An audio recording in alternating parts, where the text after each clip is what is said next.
Alright. Normally real time application में ये होता है कि जब आप कोई भी फॉर्म सबमिशन के बाद या यूजर से कोई भी डेटा लेते हैं, कलेक्ट करते हैं, तो आप सबमिट के बटन पे इस तरह लोकल स्टोरेज में सेव नहीं कर रहे होते।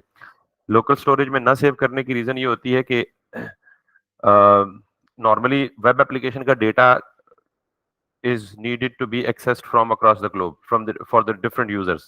जितने भी लोग आपकी वेबसाइट को विजिट करेंगे उन तक वो डेटा पहुंचना चाहिए। तो आपके ब्राउजर की स्टोरेज में जो डेटा स्टोर होता है वो तो लोकल होता है, वो तो सिर्फ आप ही उसको एक्सेस कर सकते हैं। आपके कंप्यूटर से बाहर कोई बंदा लोकल स्टोरेज को, इवन ब्राउजर के बाहर कोई बंदा उसको एक्सेस नहीं कर सकता। What if you want to share this data to the global audience? तो उसके लिए ऑब्वियसली आपको कभी भी लोकल स्टोरेज यूज नहीं करना होता।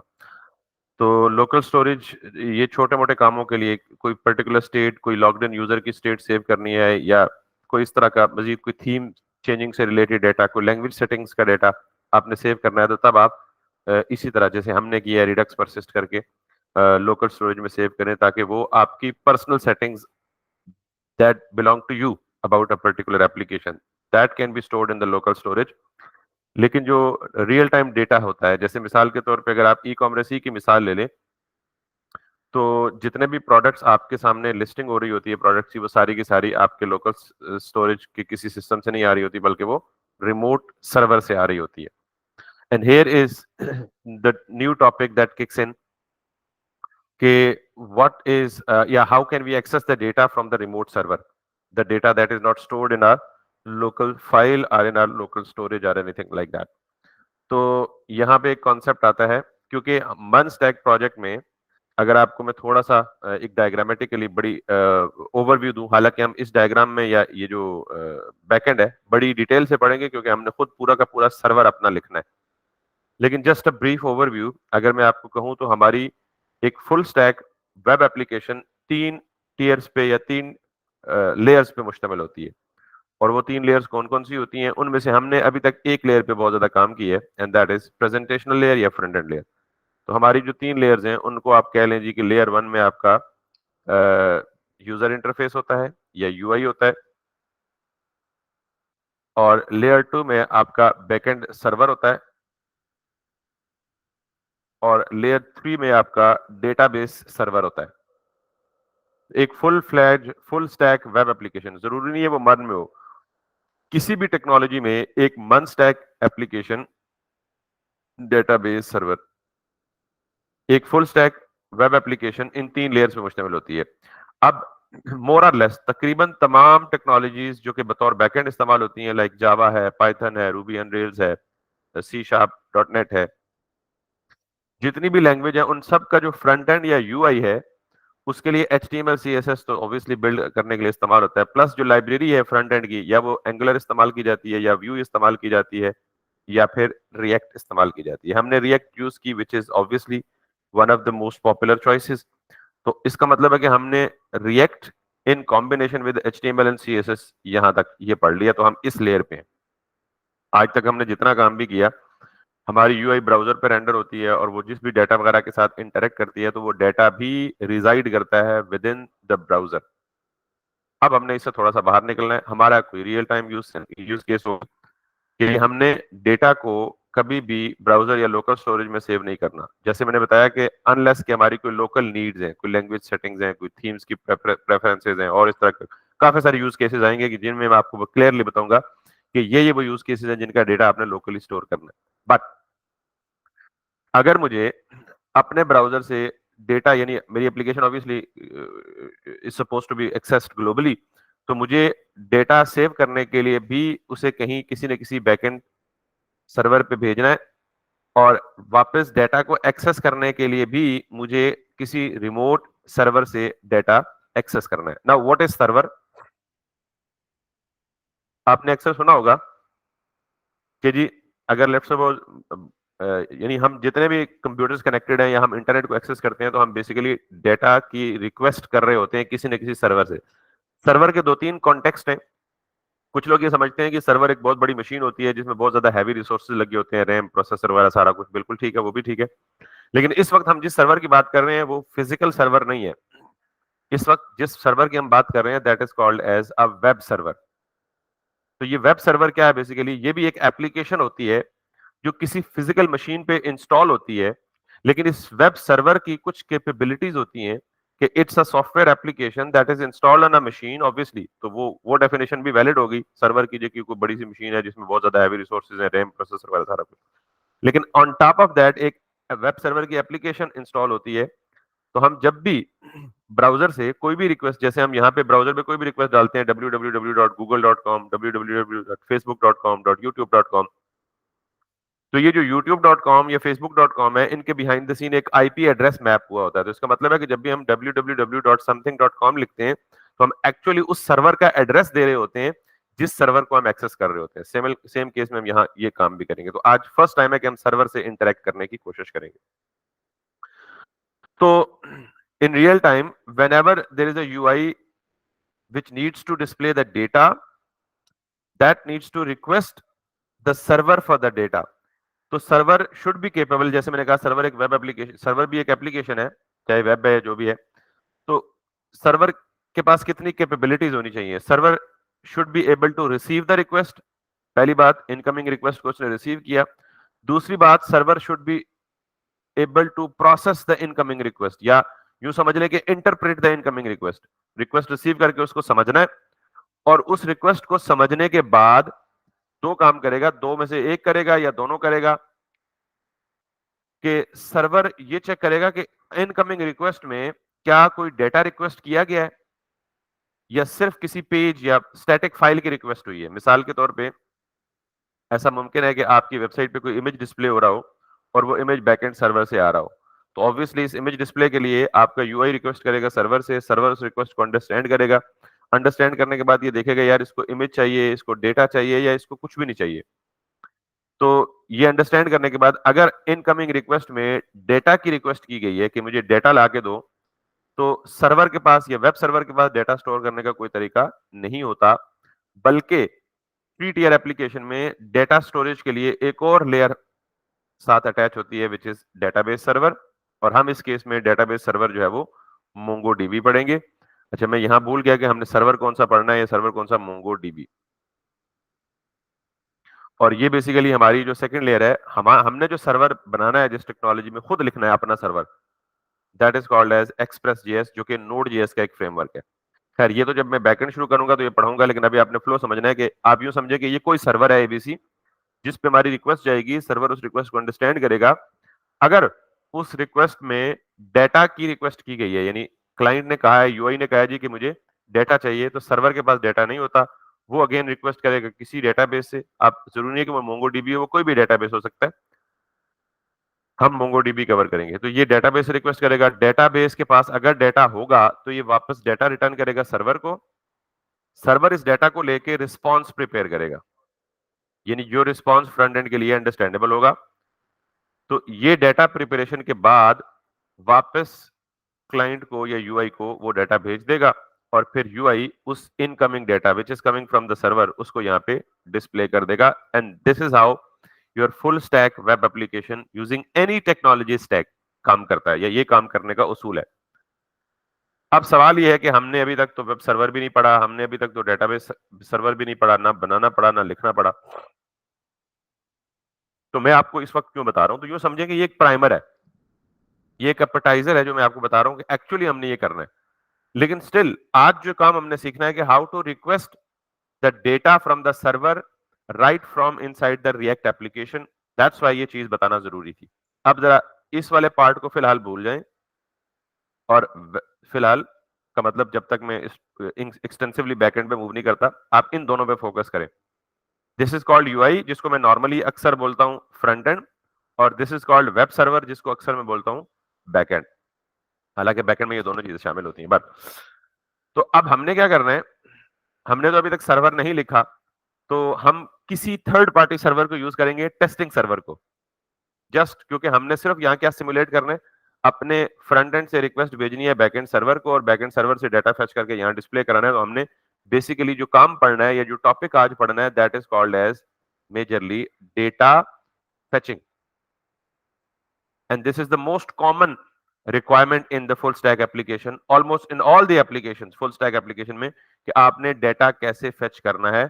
तो चूंकि हम बेसिकली मन स्टैक में नॉर्मली एपीआई बिल्ड करते हैं और एपीआई से डेटा फेच एंड सेंड करते हैं, तो that's why we will be talking about API as well. अच्छा, ये एपीआई क्या होती है इसके बारे में आपको अभी कंप्लीट समझ नहीं आएगी, लेकिन जस्ट एक application programming interface, explain it once I will get into it.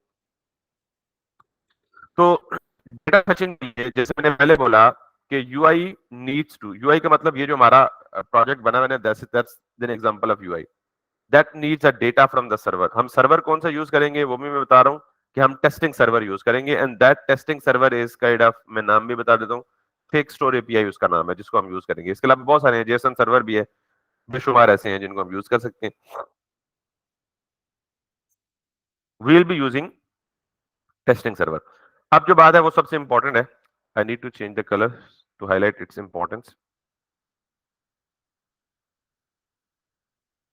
जब भी हमारा क्लाइंट, अच्छा आज के बाद लफ्ज नोट कर ले, जब भी मैं क्लाइंट बोलूं तो मैं बोलूंगा, क्लाइंट का मतलब मेरा ब्राउजर होगा, यानी an agent that makes a request. तो कौन सा एजेंट रिक्वेस्ट करेगा? ऑब्वियसली हमारा वेब ब्राउजर, तो वेब ब्राउजर को मैं क्लाइंट बोलूंगा। So whenever a client makes a request to the server, वो जो रिक्वेस्ट करेगा ना उसकी सर्टेन डिफरेंट टाइप्स हैं, यानी मैं यहाँ पे हाईलाइट अगर कर दूं तो let me bring everything in. अच्छा, ये बड़ा नहीं होता, थॉट की डायग्राम बड़ी हो जाती तो हम सेव कर लेते फ्यूचर रेफरेंसेस के लिए भी। बहरहाल एनीवे, तो whenever clients makes a request to the server, वो रिक्वेस्ट इन 4-5 रिक्वेस्ट टाइप में से कोई एक होगी। या तो वो रिक्वेस्ट होगी गेट रिक्वेस्ट, यानी ये क्या बुलाया बेसिकली, क्लाइंट और सर्वर जब भी आपस में कम्युनिकेट करते हैं ना तो वो एक प्रोटोकॉल को फॉलो करते हैं। अक्सर आपने देखा होगा जब आप किसी वेबसाइट को विजिट करते हैं तो आप लिखते हैं www.something.com, लेकिन उस www के पीछे ब्राउजर खुद http खुद ऐड कर देता है, या https प्रोबेबली, तो इस तरह की ये चीज खुद ऐड कर देता है। तो ये जो HTTP है ना, hyper text transfer protocol, that is the protocol. अच्छा, मैं प्रोटोकॉल बताता हूँ क्या होता है, बट फिलहाल इसकी डेफिनेशन सुन ले कि this HTTPS is a protocol which is responsible to make sure the smooth conversation between client and a server. तो ये जो HTTP है, हाइपर टेक्स्ट ट्रांसफर प्रोटोकॉल, ये बेसिकली अच्छा प्रोटोकॉल क्या होता है, जैसे मिसाल के तौर पे अगर दो लोग आपस में गुफ्तगू करें ना, अगर मैं मिसाल के तौर पे आपको, मैं क्लास ले रहा हूं और आप मेरी क्लास अटेंड कर रहे हैं, तो इसका मतलब ये है कि हमने कुछ set of rules and regulations पहले से अग्री किए हैं, तभी हमारी ये क्लास का निजाम जो है वो स्मूथ चल रहा है। वो set of rules and regulations क्या है? मिसाल के तौर पे आप में से कोई बंदा पश्तो नहीं समझता और मैं क्लास पश्तो में लेना शुरू कर दूं, या आप में से कोई बंदा उर्दू नहीं समझता और मैं क्लास उर्दू में लेना शुरू कर दूं, तो होगा क्या कि मेरी और आपकी जो जो गुफ्तगू है वो बेकार होगी, वो मतलब किसी काम की होगी ही नहीं। तो इसका मतलब है कि हमारे प्रोटोकॉल्स में से एक प्रोटोकॉल ये है कि we have to take class either in English और इन उर्दू। क्यों? क्योंकि ये हमने सेट कर लिया कि यही वो जरिया है जिसके जरिए मैं भी आपकी बात समझ पाऊंगा और आप भी मेरी बात समझ पाएंगे। तो आप प्रोटोकॉल को समझें कि protocol is a set of rules and regulations that govern the network communication. That is the simplest definition ever. और भी बहुत सारी डेफिनेशन आपको मिल जाएंगी गूगल से। तो ये जो HTTP, ये एस जो है ना, ये सिक्योर के लिए लगा हुआ है। तो असल HTTP है, हाइपर टेक्स्ट ट्रांसफर प्रोटोकॉल, ठीक है। तो HTTP जो है, that is the protocol that is responsible to establish a connection and to make sure the communication between client and a server. ये जो हमारा आर्किटेक्चर, ये जो हम बना रहे हैं, तो ये जो HTTP की रिक्वेस्ट, ये जो रिक्वेस्ट हम क्लाइंट से सर्वर को कर रहे होते हैं ना, इस रिक्वेस्ट की 5 टाइप्स होती हैं या 4 होती हैं। उनमें से एक टाइप है गेट रिक्वेस्ट। तो अब आप, जब भी आपसे पूछे कि गेट क्या है तो आप कहेंगे get is an HTTP request type. तो आपसे कोई पूछे HTTP क्या है तो आप कहेंगे hyper text transfer protocol, this is the protocol. आपसे कोई पूछे प्रोटोकॉल क्या होता है तो आप कहेंगे it's a set of rules and regulation that governs the network communication that is responsible to actually make sure the communication between client and the server। यहां तक किसी को मसला तो नहीं? I know this is a little theory but it's important actually to understand the concepts in depth. जब मैं practical implement करूंगा तो फिर आपको कोई सवाल नहीं होगा, आपको ऑलरेडी सारी चीजें क्लियर होंगी। यहां तक क्लियर है जी? Yes, sir. Okay great. तो ये जो HTTP प्रोटोकॉल है ना, ये प्रोटोकॉल हमें डिफरेंट मेथड्स देता है क्लाइंट और सर्वर की आपस में कम्युनिकेशन के लिए। पहला मेथड उनमें से है गेट, दूसरा मेथड उनमें से है पोस्ट। ये आपने अक्सर सुने भी होंगे और अगर नहीं सुने तो मुझसे आज सुन लिए। तीसरी टाइप है पुट, चौथी पुट या पैच, दोनों में से आप दोनों को एक ही लाइन में रखें। और अगली है डिलीट।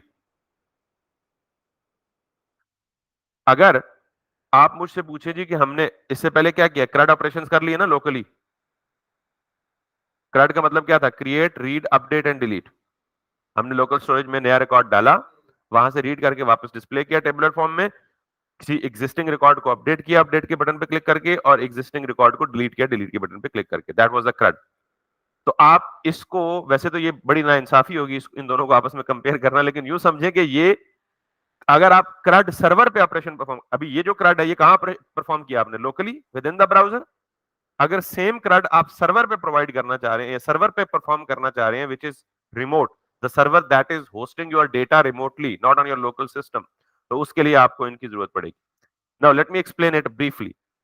डेप्थ में एक्सप्लेन तो जब इंप्लीमेंट करूंगा प्रैक्टिकली, तो आप get is the request type which we specify when we want to access the data from the server। यानी गेट नाम से जाहिर है, जब हम सर्वर से डेटा गेट कर रहे होते हैं तो कौन सी रिक्वेस्ट टाइप होती है, क्लाइंट जो रिक्वेस्ट सर्वर को करता है डेटा को फेच करने के लिए, उसके लिए रिक्वेस्ट टाइप गेट होती है। अगर आपको कोई डेटा सर्वर पे भेजना है, जैसे हम यहाँ फॉर्म से फुल नेम, ईमेल और कॉन्टेक्ट ये यूजर से कलेक्ट कर रहे हैं, और मैं कह रहा हूँ ऐड टू कॉन्टेक्ट पे क्लिक करने पे ये डेटा ब्राउजर के लोकल स्टोरेज में सेव ना हो बल्कि कहां चला जाए, सर्वर पे चला जाए। तो इसका मतलब है मैं सर्वर पे क्या भेज रहा हूँ, full name, email or contact। So if you want to send the data from client to the server, then we need post request।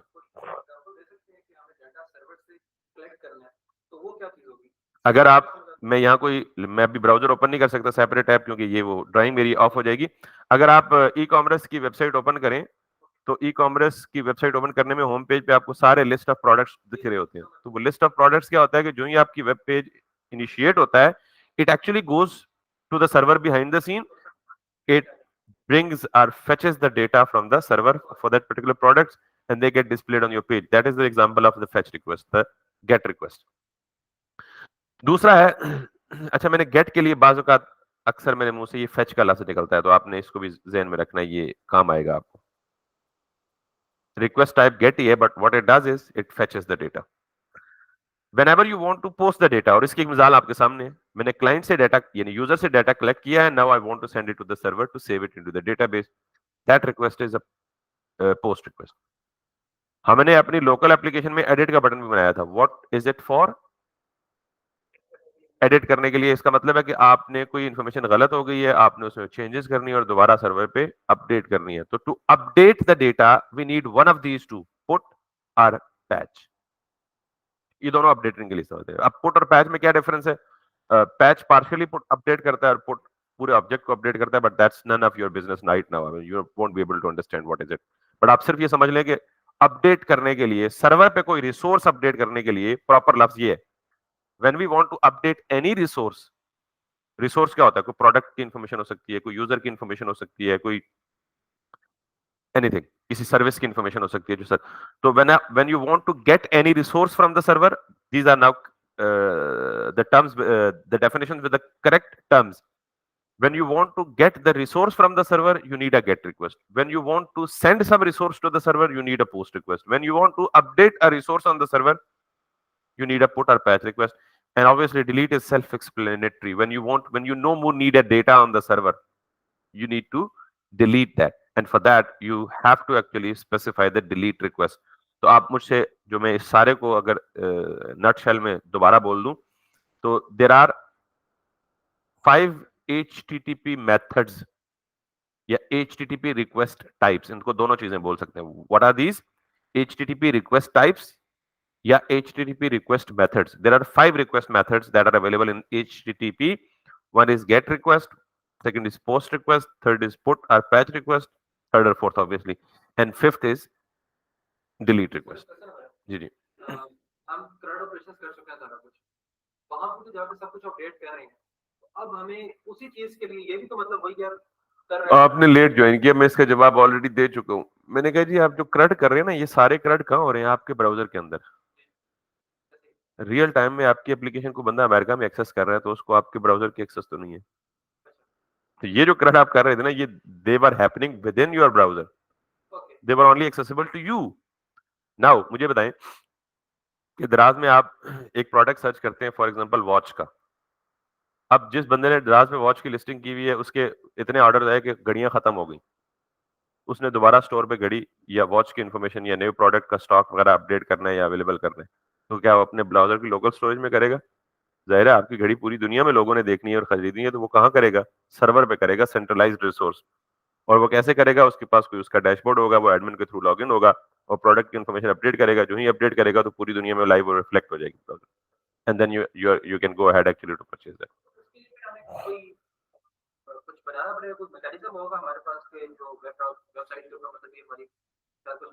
ये वही मैकेनिज्म बता रहा हूँ,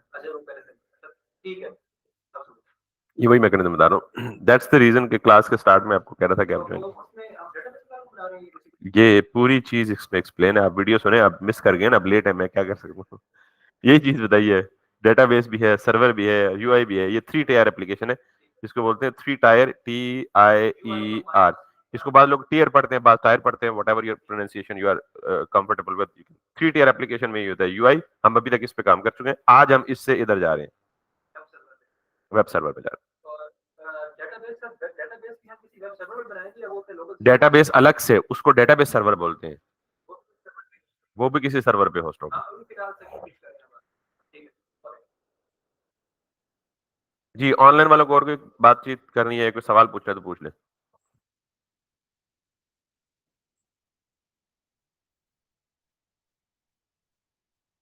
ओके जी। नाउ अब मैंने बोला कि अभी तक हमने अपना सर्वर नहीं बनाया, तो हम क्या यूज कर रहे होंगे? Testing server. लेकिन हम इन सारी चीजों को टेस्टिंग सर्वर में डेमोन्स्ट्रेट कर सकते हैं, सिमुलेट कर सकते हैं।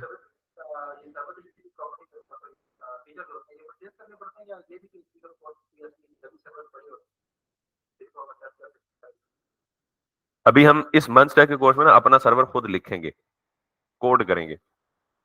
लेकिन आज के लिए जो कि सर्वर की अभी बैकएंड स्टार्ट नहीं हुआ, मुझे फ्रंट एंड बेस सर्वर का डेटा कंज्यूम करना सिखाना है, तो इसलिए हम क्या कर रहे होंगे? कोई टेस्टिंग सर्वर यूज कर रहे होंगे जो किसी बंदे ने एक्सपेरिमेंट के लिए लिख के ऑलरेडी रखा हुआ है।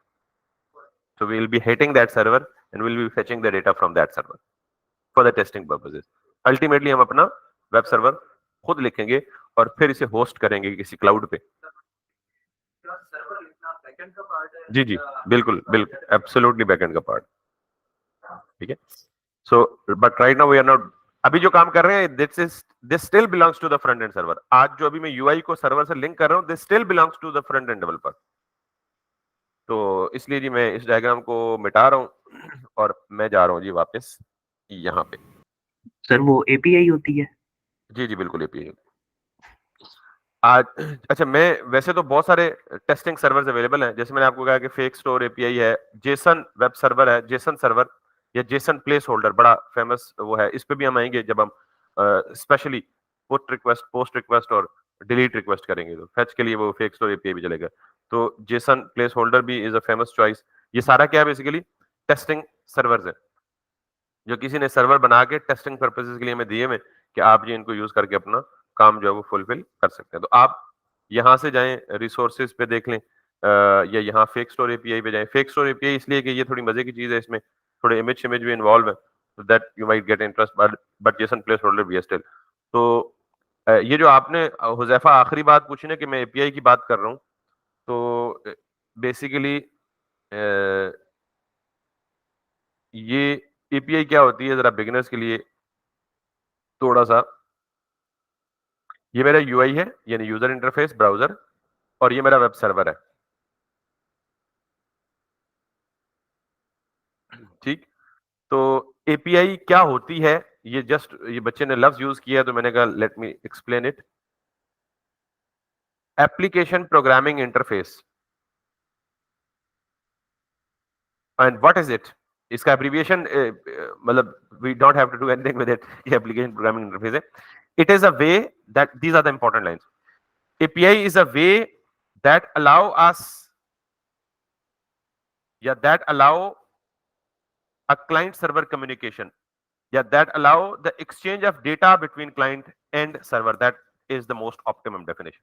API is a way, एक ऐसा तरीका है जिसके थ्रू हम क्लाइंट और सर्वर के दरमियान डेटा की एक्सचेंज करते हैं। That's it in a nutshell. I repeat, API is a way through which we can exchange the data between client and server. नहीं, प्रोटोकॉल और एपीआई में एक फर्क है। मैंने प्रोटोकॉल का जिक्र करते हुए सिर्फ रिक्वेस्ट और रिस्पॉन्स का लफ्ज इस्तेमाल किया था। Protocol only allows us to make a request and takes a response back. मैंने एक दफा भी, मेरी रिकॉर्डिंग सुन लीजिएगा, एक दफा भी ये नहीं कहा कि इट टेक्स अ डेटा। हाँ, पोस्ट रिक्वेस्ट में ये जरूर कहा है कि पोस्ट रिक्वेस्ट तब इस्तेमाल होती है जब हम डेटा भेजते हैं, लेकिन इस पोस्ट रिक्वेस्ट में भी जो डेटा भेजते हैं वो किस शक्ल में भेजते हैं, बेसिकली इसी तरह भेजते हैं। तो पोस्ट रिक्वेस्ट करने का मतलब है बिहाइंड द सीन वो एपीआई ही है। समझ आई बात? तो चलें, अच्छा हो गया, ये जरा बात खुल गई है जरा। तो जब मैं गेट रिक्वेस्ट कर रहा होता हूं ना, इसको मजीद खोल लें फिर। गेट रिक्वेस्ट भी बेसिकली कोई डाटा लेके आ रही होती है ना, तो वो डाटा एपीआई के जरिए लेके आ रही होती है।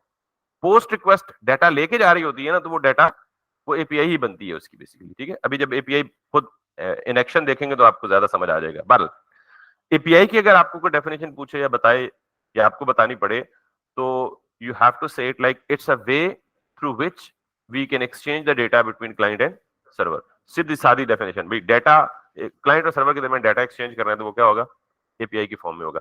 अच्छा, वो जो डाटा एक्सचेंज करेंगे वो किसी खास फॉर्मेट में होगा ना, वो किसी खास शक्ल में होगा ना।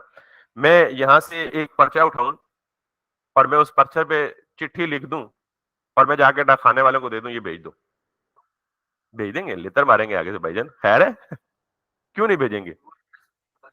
मतलब एक प्रॉपर फॉर्मेट फॉलो करना है, एक प्रॉपर स्टैंडर्ड फॉलो कर रहे हैं, उस स्टैंडर्ड के मुताबिक मैं बाकायदा लेटर जो है, ये चिट्ठी, सॉरी कोई उर्दू नहीं समझ, पंजाबी नहीं समझता, वो लेटर जो है मैंने उसको बाकायदा रैप करना है किसी एनवेलप में। उस एनवेलप के ऊपर कोई स्टिकर लगाने हैं, कोई स्टैंप्स लगानी है, कोई रेसिपिएंट का एड्रेस लिखना है, सेंडर का एड्रेस लिखना है। तो what I am doing, I am preparing a data. Why I am preparing the data in a particular format so that it is sendable or it is receivable at the recipient end.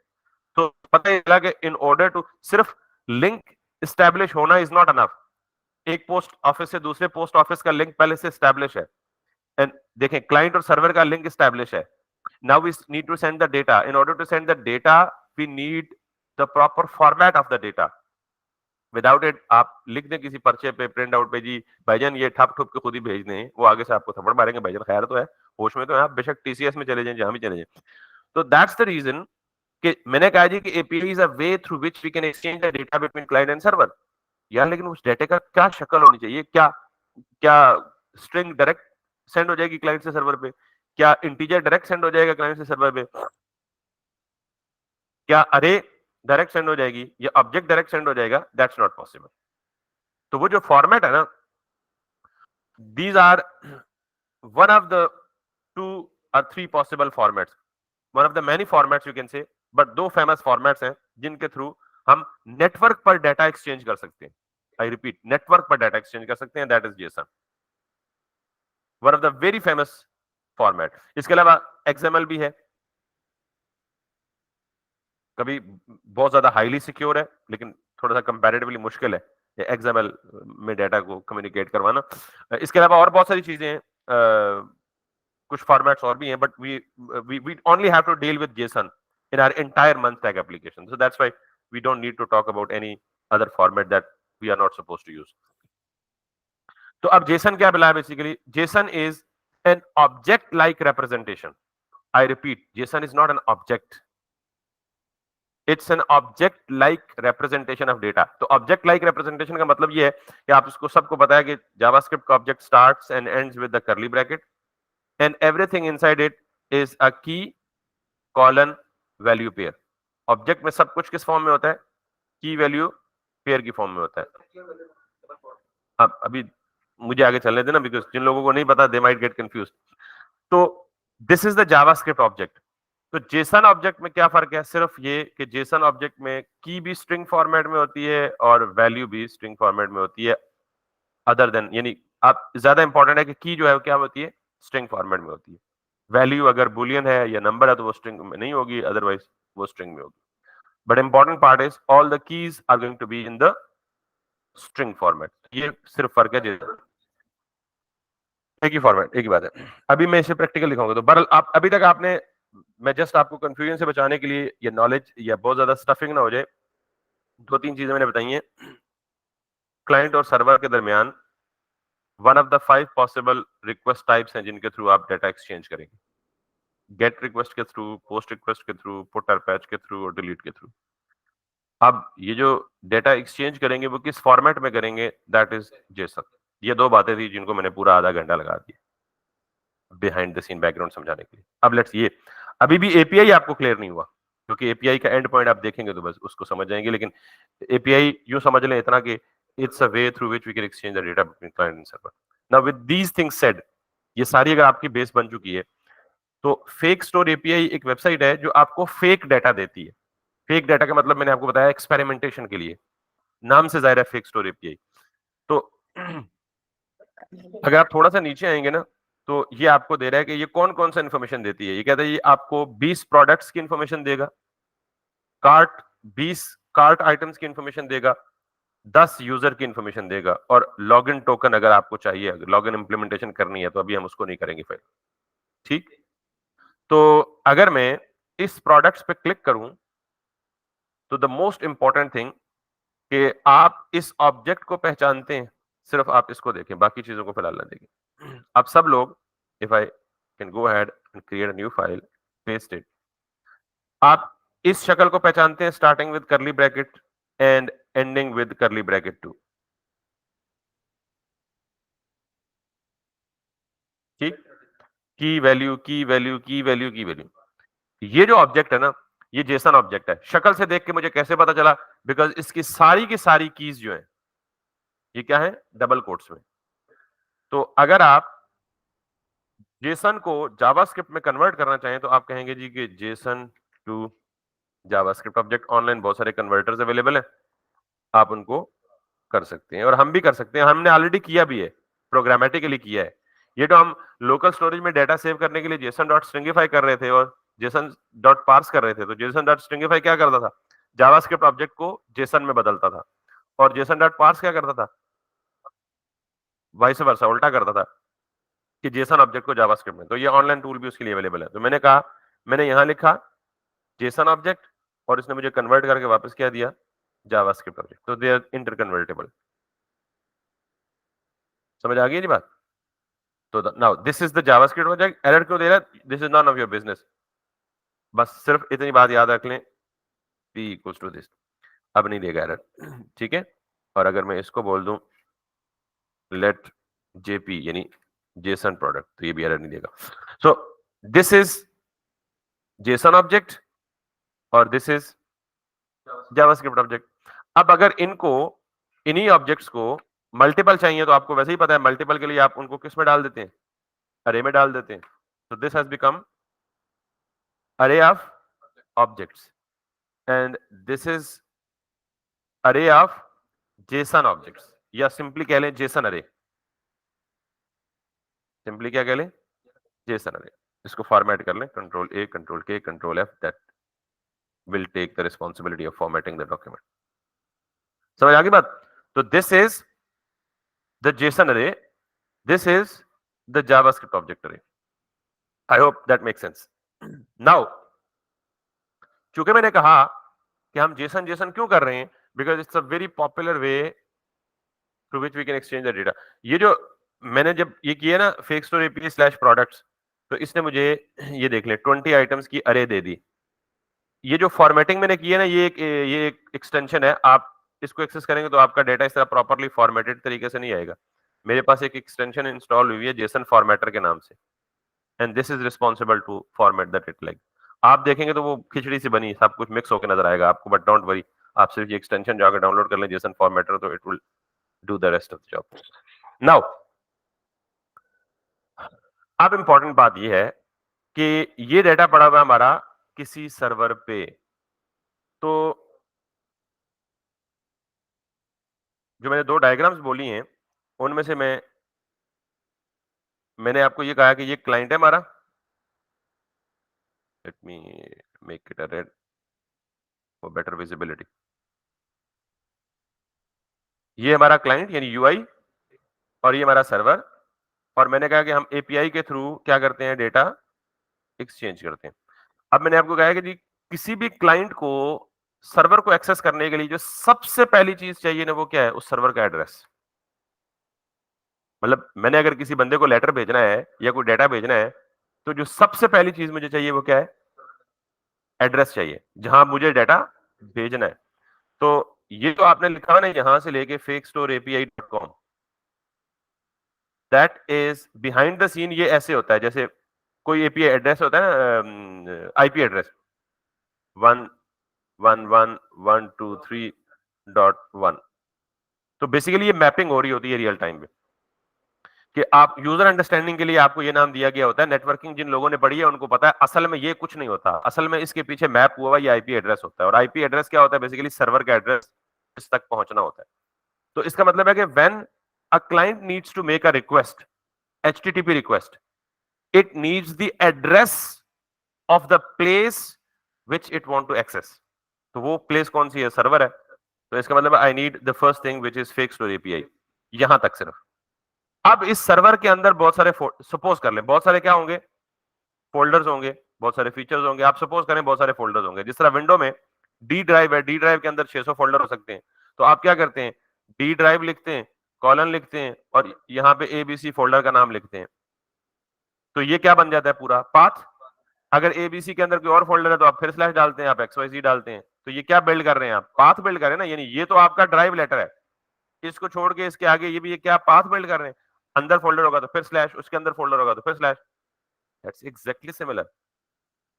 ये जो पहली slash के बाद, यानी यहां तक तो मैंने आपको बता दिया, this is what, servers address. इसके बाद स्लैश में जो प्रोडक्ट्स है ना, इसका मतलब है कि ये सर्वर के अंदर किसी एक रिसोर्स का पाथ है, करेक्ट। अब अगर इस प्रोडक्ट के अंदर भी कुछ होता /1, तो इसका मतलब ये उसके अंदर कोई और चीज है, या /abc होता तो इसका मतलब ये उसके अंदर कोई और पाथ है। तो ये बिल्कुल ऐसे नहीं बन रहा जैसे विंडो में। अगर /xyz होता तो इसका मतलब ये फर्दर उसके अंदर कोई और रिसोर्स भी है। तो इसका मतलब है कि अगर सर्वर में एक लिखा हुआ fakestore.com/products, तो ये किसी एक रिसोर्स को हिट कर रहा है। अगर यहां जाए fakestore.com/users, तो सर्वर तो वही एक्सेस हो रहा है, लेकिन उस सर्वर के अंदर कोई और रिसोर्स हिट हो रहा है। अगर ये आ जाए fakestore.com/cart, तो स्टिल पीछे सर्वर का एड्रेस तो वही है, उस सर्वर के अंदर जो रिसोर्स है वो चेंज हो रहा है। And that's the important point that now I want to make, कि अगर मैं ये लिखूं कि समथिंग /product, इस पूरे को एपीआई की जुबान में कहते हैं API and point. That is the most important word. पूरे को, इसको हम क्या कहते हैं, एपीआई एंड पॉइंट। तो API and point is basically the address, a complete address of a particular resource that resides inside a server.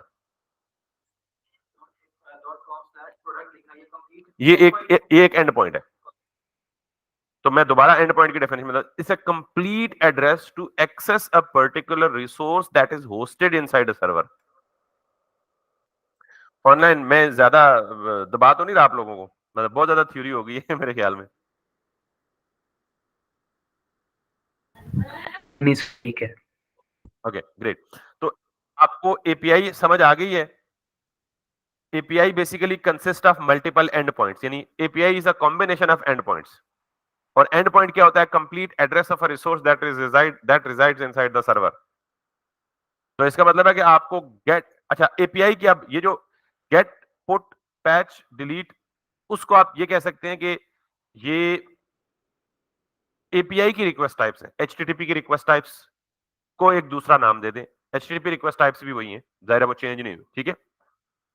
तो अब जब आपसे मैं बोलूंगा जी कि I want to fetch all the products from the server, और फिर मैं आपको पूछूंगी इसके लिए मुझे कौन सी एपीआई चाहिए, तो आप कहेंगे गेट एपीआई चाहिए। क्या चाहिए, तो फिर मैं कहूंगा जी गेट एपीआई का एंड पॉइंट क्या है, तो फिर आप एड्रेस देंगे। मैं आपको कहूँ जी कि मुझे एक प्रोडक्ट की इंफॉर्मेशन यूजर से लेनी है और सर्वर पे जाके सेव करनी है, तो कौन सी एपीआई चाहिए? पोस्ट एपीआई चाहिए। अपडेट करनी है, पुट एपीआई चाहिए। डिलीट करनी है तो डिलीट की एपीआई चाहिए। तो डिलीट की एपीआई चाहिए होने से मतलब यह है कि डिलीट एपीआई का एंड पॉइंट चाहिए। सबको समझ आ गई अब? तो अब हम जरा पहला रिक्वेस्ट टाइप करते हैं, which is a gate request. Browser में हर ब्राउजर में एक बिल्ट इन मैकेनिज्म, एक बिल्ट इन फंक्शन अवेलेबल होता है।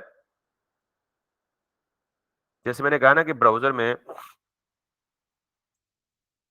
डॉक्यूमेंट का फंक्शन बिल्ट इन अवेलेबल था, ऑब्जेक्ट अवेलेबल था, विंडोज का ऑब्जेक्ट बिल्ट इन अवेलेबल था। तो ब्राउजर में बहुत सारी बहुत सारे एपीआई मेथड्स, ये बहुत सारे फंक्शंस के लिए, अभी एपीआई मेथड्स को छोड़ें या ब्राउजर एपीआई को छोड़ें, बहुत सारे फंक्शंस ब्राउजर में ग्लोबली अवेलेबल होते हैं। उनमें से एक फंक्शन है फेच, या इसको जरा मैं अगर रीफ्रेज करूं तो browser gives you a default way to request the data from the server. Browser आपको सर्वर से डेटा को रिक्वेस्ट करने के लिए एक डिफॉल्ट तरीका देता है, और वो डिफॉल्ट तरीका कौन है? फेच। यहां तक समझ कुछ समझ आ गई जी? अब आपको पता है कि जब हम फंक्शन कॉल करते हैं तो फंक्शन कोई ना कोई पैरामीटर लेता है। ये जो फेच का फंक्शन है ना, ये आपका क्या लेता है? API and point. अब आप इसको जो भी एपीआई एंड पॉइंट देंगे, ये उस एंड पॉइंट को हिट करेगा और कोई डेटा लेके आएगा। Now the response is very interesting, और यहां एक नया लांजा खुल गया। Can you see this promise? इसको आप एक्सपेंड करेंगे तो ये एक नया कट्टा खुल गया। प्रॉमिस में दो चीजें हैं, तीन इनफैक्ट। एक तो प्रॉमिस मतलब रिजल्ट बतौर प्रॉमिस उसने रिटर्न किया। जो असल दो चीजें हैं वो ये है, प्रॉमिस फुलफिल्ड है या प्रॉमिस फुलफिल्ड है, और तीसरी चीज रिस्पॉन्स। अब ये प्रॉमिस रियल टाइम में क्या होता है आपको पता है? मैंने कोई काम कल करना है, मिसाल के तौर पे मैं कहता हूं जी मैं कल आपकी क्लास लूंगा, I made a promise. Promise means commitment. मैंने आपको टाइम बताया जी कि I have to take your class tomorrow at 2:15 PM। I made a commitment. अब इसके तीन चांसेस हैं। मैं इतना वादे का पाबंद भी तो नहीं हूं। अभी मंडे को कमिटमेंट थी, मैंने क्लास नहीं ली, आपको इन्फॉर्म करना पड़ा। तो जब whenever you make a promise, there are three possibilities that can emerge out of that promise. One, you can fulfill the promise. यानी अगर कल का दिन आए और मैं 2:15 पे अपनी क्लास स्टार्ट कर दूं और 3 बजे खत्म कर दूं, तो इसका मतलब I fulfilled my promise. That's what it is saying. You made a request and I fulfilled your request. दूसरी पॉसिबिलिटी क्या हो सकती है? किधर लिखा हुआ है? मैं जिसको हाईलाइट कर रहा हूं, आप उसको छोड़ के तो आप उस पे जा रहे हैं। ठीक है ना? Let me complete. मैं इसको हाईलाइट कर रहा हूं, आप ऊपर को देख रहे हैं। ठीक है, आप इसी को देखते रहे, फिर पेंडिंग ही रहेगा। ठीक है, आपने पेंडिंग जरूर देखा, साथ में आई नहीं देखा। This value was evaluated upon the first expanding, it may have changed since then। हमें फिर बात दिल्ली तक पहुंच जाएगी। उसको जिसको मैं हाईलाइट करूं प्लीज उसको देखें। I will explain it, that's my responsibility. Three possibilities. One is कल 2:15 का टाइम आए और मैं क्लास स्टार्ट कर दूं, I have fulfilled the promise. दूसरी पॉसिबिलिटी, कल 2:15 आए और मैं अचानक मैसेज करूं जी कि sorry I can't take the class. Promise rejected, promise violated. तो आप वायलेटेड को छोड़ें, यहाँ जो टर्म इस्तेमाल होती है वो क्या है? प्रॉमिस।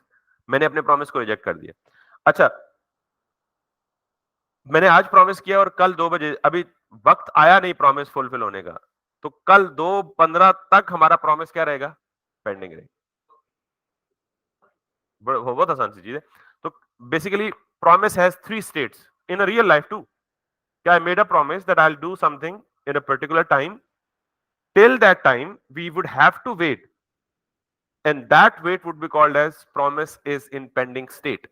तो प्रॉमिस की तीन स्टेट्स होती हैं। प्रॉमिस होता क्या है? ये कल का एंटायर लेक्चर प्रॉमिस पे दूंगा, तो आपको प्रॉमिस बहुत मजे का समझ आएगा, और फिर जिंदगी में आप जो अपने प्रॉमिस करेंगे वो भी कभी वायलेट नहीं करेंगे। तो प्रॉमिस आज का टॉपिक नहीं है लेकिन जस्ट आज का टॉपिक था फेच तक, दैट्स इट।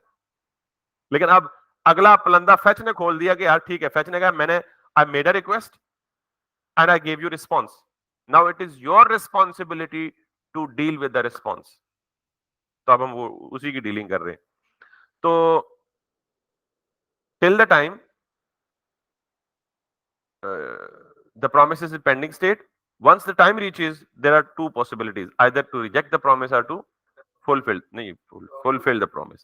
तो ये पेंडिंग इस वजह से आ रहा है, और ये पेंडिंग पहले था, उसने कहा जी कि this value was evaluated upon first expanding, यानी ये फुलफिल होने से पहले किस स्टेट में रहा है, पेंडिंग में रहा है, तब इसलिए बता रहा है आपको। और आई साथ इसने इसलिए दिया कि इन्फॉर्मेशन भाईजान ये पहले था पेंडिंग, अब नीचे जाके देखें क्या हुआ है, और उसके अंदर देखें तो ये रिस्पॉन्स आ रहा है हमारे पास। बहरहाल तो आज तक आपका इतना ही काम है जी कि fetch is the built in browser method through which we can request a resource of the server, and this is what we are doing.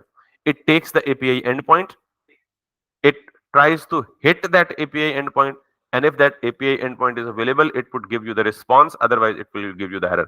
मिसाल देता हूं मैं, यहां पे देता हूं प्रोडक्ट्स देता हूं या प्रोडक्ट देता हूं, तो कैन यू सी दिस, वो क्या कह रहा है 404, और साथ में क्या कह रहा है नॉट फाउंड। उसने कहा जी भाईजान आप गेट की रिक्वेस्ट, बाय डिफॉल्ट फेच में मैंने नहीं बताया कि ये मैं गेट कर रहा हूं, पुट कर रहा हूं, पोस्ट कर रहा हूं, तो बाय डिफॉल्ट फेच में अगर कुछ भी स्पेसिफाई ना करूं तो वो कौन सी रिक्वेस्ट करेगा, गेट रिक्वेस्ट करेगा। अगर मुझे कोई और रिक्वेस्ट करनी है तो वो अलग चीज है कि मैं सेकंड पैरामीटर में दूं और जाके बता दूं मेथड, या यहाँ पे ऑप्शंस में दे दूं सिंपली ऑब्जेक्ट की फॉर्म में, और इसको दे दूं METHOD मेथड, और इस मेथड को जाके बोल दूं जी पोस्ट, तो अब ये क्या बन जाएगी, पोस्ट बन जाएगी।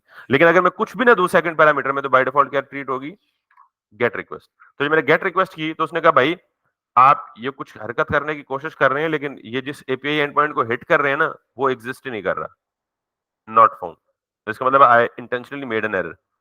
तो जिस एपीआई एंड पॉइंट को हिट कर रहे हैं, मेक श्योर कि वो वैलिड एपीआई एंड पॉइंट हो। आपने खत भेजना हो लाहौर और आप लिख दें जी डीसी वाशिंगटन, ठीक है, अब डीसी वाशिंगटन में ना गली नंबर ना स्ट्रीट नंबर, तो वो डीसी वाशिंगटन में किस में जाएगा, जो बाइडन को दिखाएगा। तो दैट्स व्हाट कि आपका जो एपीआई एंड पॉइंट है, जो रेसिपिएंट जहां तक पहुंचाना है, that should also be a valid, otherwise वो कहेगा जी वो लेटर बाउंस बैक हो जाएगा, जैसे अक्सर होता है। तो that's the entire philosophy through which, जिसको हम बेस बनाएंगे, बुनियाद बनाएंगे क्लाइंट में रहते हुए सर्वर से डाटा को रिक्वेस्ट करने का। और ये जो आज का लेक्चर है ना, that is the same philosophy जो कि मेरा समझे कि 1 या 2 लेक्चर बच गए हैं कि जब हम बैकएंड स्टार्ट करेंगे, एग्जैक्टली यही फिलॉसफी वहां चलेगी जब हम अपना बैकएंड लिखेंगे। बैकएंड अपना हो पराया हो, रिक्वेस्ट करने का या डाटा एक्सचेंज करने का तरीका सेम है।